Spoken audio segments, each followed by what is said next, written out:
जय श्री कृष्ण मित्रों, फिर एक बार बहुत बहुत हार्दिक स्वागत है आप सभी का।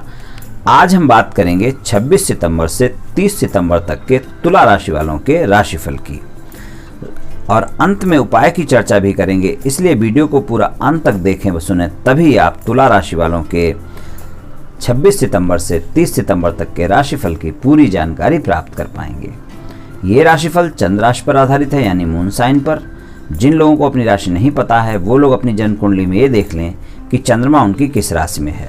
जिस राशि में चंद्रमा है वही उनकी राशि है। जिनके पास जन्म कुंडली नहीं है वो अपने नाम के पहले अक्षर से अपनी नाम राशि जान सकते हैं और ये राशिफल अपनी नाम राशि से देख व सुन सकते हैं। और कौन कौन से अक्षर तुला राशि में आते हैं वो आप वीडियो में देख सकते हैं और अपनी राशि जान सकते हैं। तो चलिए शुरू करते हैं। 26 और 27 तारीख को चंद्रमा वृषभ राशि में रहेंगे। तुला राशि वालों का अष्टम भाव है।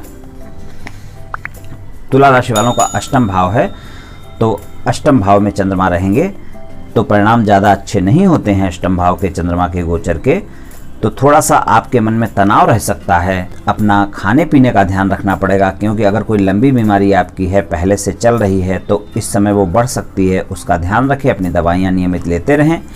और अगर कोई बीमारी नहीं है तो भी आपको स्वास्थ्य का ध्यान रखना पड़ेगा। स्वस्थ दिनचर्या अपनानी पड़ेगी। खान पान का ध्यान रखना होगा। बाहर का खाना खाने से बचना होगा। बहुत मजबूरी हो जब भी आप बाहर का खाना खाएं, नहीं तो घर का खाना खाएं। तले भुने भोज्य पदार्थों का सेवन ना करें और स्वस्थ दिनचर्या अपनाएं। योग व प्राणायाम करें, इस बात का ध्यान रखें। और वाद विवाद से बचना होगा। अपने जीवन साथी के साथ वाद विवाद से बचना होगा। व्यापारिक पार्टनर अगर आपका कोई है तो उसके साथ वाद विवाद से बचना होगा। मित्रों से वाद विवाद से बचना होगा।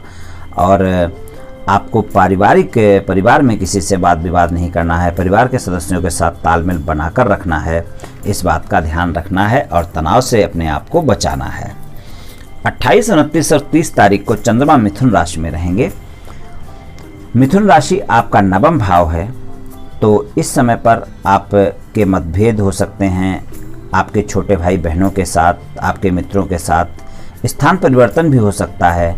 अगर आप कोई नौकरी कर रहे हैं तो आपके नौकरी में परिवर्तन हो सकता है, या व्यापार कारोबार में भी आपके स्थान परिवर्तन का समय रहेगा। अगर आप करना चाहते हैं, पहले से आपने प्लान कर रखा है, तो इन दिनों में आप कर सकते हैं। ये स्थान परिवर्तन का सही समय है। और व्यापार में थोड़ा सा आपके खर्चे ज़्यादा हो सकते हैं, विस्तार हो सकता है। हालांकि भाग्य का साथ मिलेगा आपको और कार्य क्षेत्र में भी आपका अच्छा रहेगा, व्यापार कारोबार में भी अच्छा रहेगा। लेकिन खर्चे ज़्यादा होने के कारण, चाहे वो व्यापार कारोबार विस्तार करने के कारण खर्चे हों या किसी अन्य कारण से हों, मतलब व्यापारिक कारण से खर्चे बढ़ सकते हैं। जो खर्चे बढ़ने के कारण आपको ऐसा लगेगा कि मतलब कार्य अच्छा नहीं चल रहा है, मुझे हानि हो रही है। लेकिन इनकम तो होगी, आय तो होगी, पर खर्चे ज़्यादा होने के कारण आपको ऐसा महसूस हो सकता है। और अपने खाने की आदतों को सुधारें। अगर आप आपको बार बार खाने की आदत है तो उसको आप थोड़ा सा कंट्रोल में करें, वरना कुछ समस्या दे सकती है। इसलिए आपके लिए बेहतर यही होगा कि अपनी आदत को जल्दी से जल्दी सुधार कर उसमें सही बदलाव लेकर आएँ। तो आप खुद को सेहतमंद रखने के लिए कोशिश करें। नियमित रूप से व्यायाम का सहारा भी ले सकते हैं। और आपकी राशि में, तुला राशि में शुक्र रहेंगे और बुध के साथ गोचर में रहेंगे, जिससे आपके अंदर थोड़ा सा क्रिएटिविटी आएगी, रचनात्मक विचारों में वृद्धि होगी, जिससे आपको धन कमाने के कई मौके नए मिल सकते हैं। और जो आप व्यापार कारोबार कर रहे हैं उसमें तो धन कमाने के, अच्छा मुनाफा कमाने के मौके आएंगे ही। लेकिन आप अगर कोई प्रॉपर्टी वगैरह खरीद रहे हैं और अगर आप कोई भी ऐसी वस्तु खरीद रहे हैं, चल अचल संपत्ति खरीद रहे हैं, तो आप अपने कागजों को पढ़कर ही हस्ताक्षर करें और गौर से उनको जांच परख कर हस्ताक्षर करें। ये बात आप ध्यान रखें, वरना आपको उसमें धोखा भी हो सकता है। अगर आप अपने किसी रिश्तेदारों से या किसी मित्र से ज़मीन या प्रॉपर्टी खरीद रहे हैं तो भी आप इस बात को ना भूलें कि मुझे अपने कागज़ों को देखना है, पढ़कर तभी हस्ताक्षर करना है। और अगर आपको प्रॉपर्टी से जुड़ा हुआ कोई विवाद आपके घर परिवार या रिश्तेदारों में चल रहा है तो इस हफ्ते उसका फैसला हो सकता है और वो आपके हक में हो सकता है, यानी वो प्रॉपर्टी आपको मिल सकती है जो आपका हक है। तो इसलिए आपके पारिवारिक माहौल में खुशी का माहौल हो सकता है। अगर कोई ऐसा मसला चल रहा है तो इस हफ्ते वो हल हो सकता है, यानी 26 से 30 सितंबर के बीच में ये हल हो सकता है। आपके दूसरे भाव में केतु वृश्चिक राशि में रहेंगे और आपके दूसरे भाव पर राहु की दृष्टि रहेगी। वाणी का भाव है, धन का भाव है, परिवार का भाव है, तो आपको इन चीज़ों में ध्यान रखना है, वाणी पर संयम रखना है और धन के मामले में सचेत रहना है और परिवार के लोगों से कोई भी गलतफहमी नहीं पालनी है, वाद विवाद नहीं करना है जो आपके परिवार में कोई दिक्कतें हों और आपको अपने परिवार वालों के सामने बाद में शर्मिंदा होना पड़े, तो कोई ऐसी झूठ बात भी नहीं बोलनी है, इस बात का ध्यान रखना है। आप कोई धार्मिक स्थल में धर्म कर्म में मन इस समय लग सकता है, पूजा पाठ करने का प्लान भी आप बना सकते हैं और इस समय पर आप अपने विचारों का आदान प्रदान अपने साथी के साथ करेंगे जो आपको लिए लाभदायक होगा और कार्य क्षेत्र पर आपके सलाह को, आपके विचारों को आपके बॉस ज़्यादा महत्व देंगे।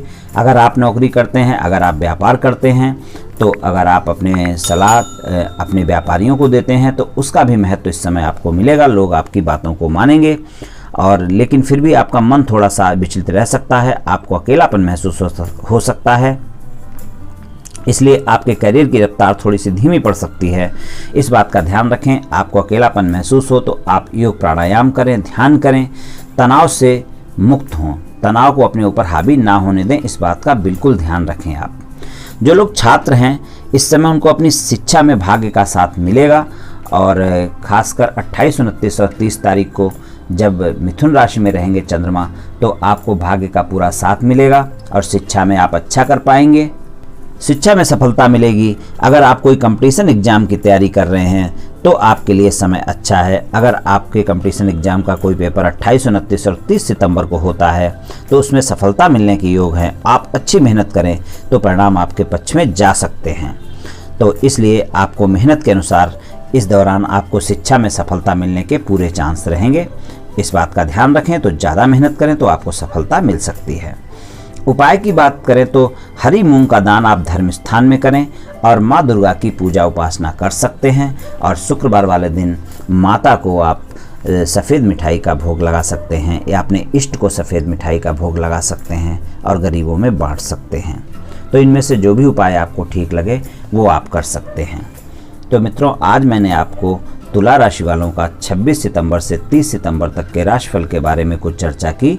ये राशिफल सामान्य राशिफल है, ये सभी जातकों पर पूर्ण रूप से प्रभावी होगा ऐसा बिल्कुल भी संभव नहीं है, क्योंकि आपकी जन्म कुंडली में ग्रहों की स्थिति और आपकी वर्तमान दशा और अंतर्दशा और फिर ग्रहों के गोचर की स्थिति, इन सभी पर बहुत कुछ निर्भर करता है। आप सभी स्वस्थ रहें, आयुष्मान रहें, धनवान रहें, ऐसी मेरी श्री कृष्ण भगवान से प्रार्थना है। जय श्री कृष्ण।